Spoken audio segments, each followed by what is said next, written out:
SLST geography question solution. পশ্চিমঘাট ও পূর্বঘাট পর্বত মিলিত হয়েছে এখানে। নীলগিরি পাহাড়। রাজস্থানে মরু অঞ্চলে বায়ুর সঞ্চয় কাজের ফলে গঠিত বালিয়াড়িগুলি কী নামে পরিচিত? বারখান। শুষ্কতা সহ্যকারী উদ্ভিদকে বলা হয় জেরোফাইট। কোন প্রকার পাত সীমান্তে মহাসাগরীয় শৈলশিরা গঠিত হয়েছে? অভিসারী পাত সীমান্ত। থার্মোক্লাইন হলো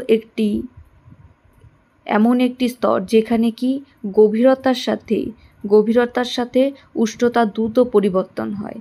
তৈগা বায়োম এ বৃক্ষ দেখা যায়। কোন বৃক্ষ? স্প্রুস। শৈবাল সাগর সৃষ্টি হয়েছে কোন মহাসাগরে? আটলান্টিক মহাসাগর। তাপবিদ্যুৎ উৎপাদন জলবিদ্যুৎ উৎপাদনের চেয়ে বেশি উপস্থাপনযোগ্য কেন? তাপবিদ্যুৎ উৎপাদনে ঋতুভিত্তিক কোনো তারতম্যতা হয় না। ইলিভেশন মাটির কোন স্তরে দেখা যায়? বি স্তর। কর্ণাটকে শিমোগা জেলায় প্রচুর পরিমাণে কোন খনিজ পদার্থ দেখা যায়? ম্যাঙ্গানিজ। মাটির উর্বরতা বৃদ্ধির একটি অপরিহার্য উপাদান হল ফসফরাস। পৃথিবীর কোন মহাদেশে সর্বাধিক জনঘনত্ব পরিলক্ষিত হয়? এশিয়া।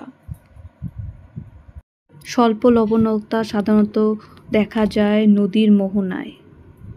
বাস্তুতত্ত্বে একটি পুষ্টিস্তর থেকে পরবর্তী পুষ্টিস্তরে কত শতাংশ স্থানান্তরিত হয়? 10%। নিম্নলিখিত সমুদ্রস্রোতের মধ্যে কোনটি শীতল সমুদ্রস্রোত? হামবোল্ড।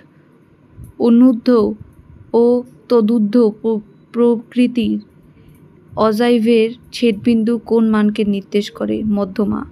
নিকবিন্দুর উদ্ভব হয় নদীর উপত্যকার নিম্ন প্রবাহে। ঢালের ওপর অবস্থিত দেওয়াল হেলে পড়া কোন ধরনের পুঞ্জিত ক্ষয়ের ফলাফল? মৃত্তিকার বিস্ফোরণ। নিম্নলিখিত দেশগুলির মধ্যে কোনটিতে নাশপাতি আকৃতি বয়ঃক্রমিক লিঙ্গানুপাত পিরামিড দেখা যায়? এটা হবে নাইজেরিয়া। ইন্দোনেশিয়ার স্থানান্তর কৃষি কী নামে? লাদাখ নামে পরিচিত। লৌহ আকরিকের মধ্যে শতকরা লোহার ভাগ সবথেকে বেশি কোনটায় থাকে?